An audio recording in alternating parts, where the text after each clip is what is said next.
here we are. This is Sex Love Psychedelics, and I'm your host, Dr. Kat. Bringing you psychosexual conversations that will leave you intellectually turned on and hungry for more. So my question for you would be like, how do you look for that? How do you ask a potential practitioner, what are your boundaries so I know I'm safe? And that's the hard part, right? Because people can also say the right thing. And that's why I encourage people to tune into their body reactions, their body responses too. But as it relates to psychedelic work with a facilitator, it should not involve sex. That's, as a sex educator who teaches sex and psychedelics with a facilitator, I don't believe that. Although I do know that there are sex workers and that there are, tantrikas who are using it too. It just makes it so muddy. It makes it so much more confusing and challenging. So that's where I start. I have many, many stories that would support that, but I just want people to ultimately be safe. You can have the best sex of your life with your own self on psychedelics. You don't actually have to have another person. And I think that's really empowering to self-source your own ability. I've had full-blown erotic, spine undulating, feeling like, the God penetrating me, and it was just me fully clothed without, so again, redefining what sex is.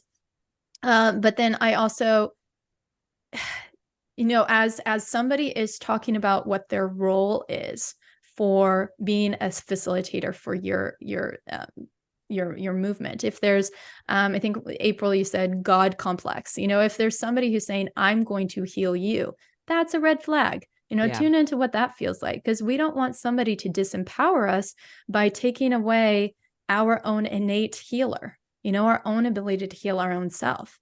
So yes, a facilitator can ask us questions that might facilitate a deeper experience. Me as a therapist, and when I'm working with ketamine, I'm asking them questions while they're inside their experience, and that deepens their process. But I'm not the one that's healing them. I'm following where they're taking me. So there's that. And then also, I think it's powerful. As a therapist, we have ethical codes.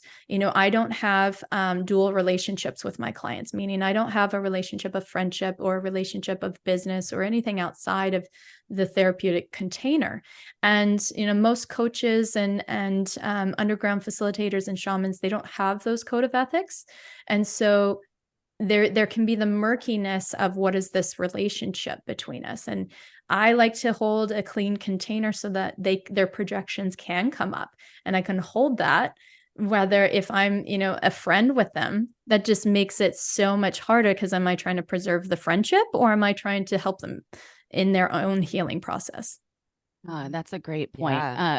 One thing I wanted to know from either or both of you, because in my experience, what I found within my plant medicine journeys, because there's been a lot, is that because of my, I will say this lightly, but because of my issues with the masculine, right? Specifically my daddy issues, let's call it that.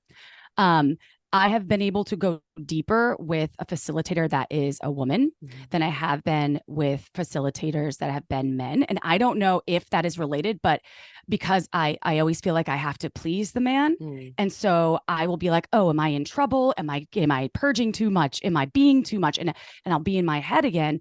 And I feel like the most heart opening and embodied sessions that I've had, or sits, have been facilitated by a woman.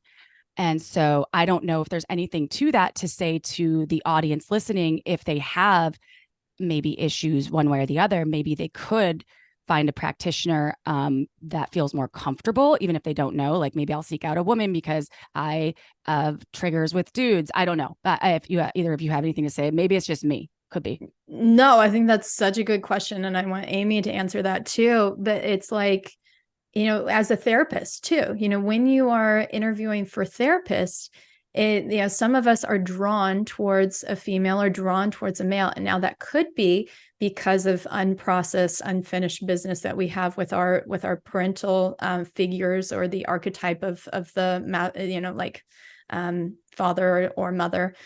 And that can be beneficial or it can hinder. And so same with this plant medicine, it can also, we can use that as a intentional trigger that we can then look at and spend time in reflection. Or we can go the route of, somebody that we feel safer, and that can also allow, I think that they can create different experiences. I will say two of the most beautiful ceremonies I've ever sat in were held by women. One was a fierce, fiery practitioner, and the other one was a soft elder in Costa Rica. And there was something really unique about those ceremonies because they activated different archetypes. An archetype is like a personified figure of these characteristics that we all have in ourselves. So one provided this reference point of a woman who was so strong and fiery, but compassionate and held strong space among an industry that is oftentimes male. And then the other one was so soft and loving and mothering, and everything was fluid and just brought like a gentleness into my own body. So I don't think there's right or wrong, except what's right inside the person and what intention they have going into the work and whether this person feels right. Yeah, I agree with that. That would be my experience too, is the same thing as April, feeling safer working with women or having more powerful experiences of being in my body and embodying that and letting it go and releasing whatever wants to come through. And I have had experiences with the masculine where it's healed issues with the masculine, but it had to be the right masculine. And one thing that comes to mind for me with that was, and I won't say names on here, but so I used to assist in 5-MeO ceremonial work for a couple of years back into old AIMA days. I'm not that I'm that old, but and so and I would assist with someone. Let's see, how am I going to be careful about saying the things?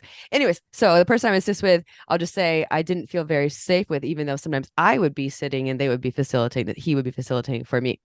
And actually he's the only one that I had those experiences with, that I tried 5-MeO DMT in the form of toad medicine. No, everyone's not frog medicine. You don't lick a toad. But it's a little different. But anyway, so I had these experiences with this person, and I thought that it was great. I was having these deep experiences. And then went and had an experience with a friend that is someone that April and I both know, who's very like a gentle masculine. And oh my God, I was able to open up and release 10 times more, but I had no idea that I didn't feel safe with this other person, with this other man, and that my issues with the masculine were being just kind of like fed, like kind of like, oh, we're going to keep that outgoing, until I had this experience with someone that I felt even 10 times more safe with, and held this like soft, loving, unconditional love masculine. And so I just for me, I was like, oh yeah. And it healed that in a way. And when I say healed, it's not like forever healed. Like my daddy issues, my issues with the masculine, not forever healed, but it created an opening to some healing. So that's what comes to mind for me in my experience with that. Well, that was fun. Thanks for tuning in, lovers. And if you want to experience more ecstasy and sexual liberation, head over to sexlovepsychedelics.com and learn about how you can join me for any one of my online or live events. And while you're there, grab my free guide on sex and psychedelics. Remember, this podcast is for entertainment and educational purposes only. Please contact your healthcare provider and local law before pursuing any of the products or psychedelics discussed. And one final note here. I make this show specifically for you. If you're loving the show, then be sure to leave me a review in iTunes or Spotify to let me know. Happy to be here and happy to serve. I'll see you next time on Sex Love Psychedelics.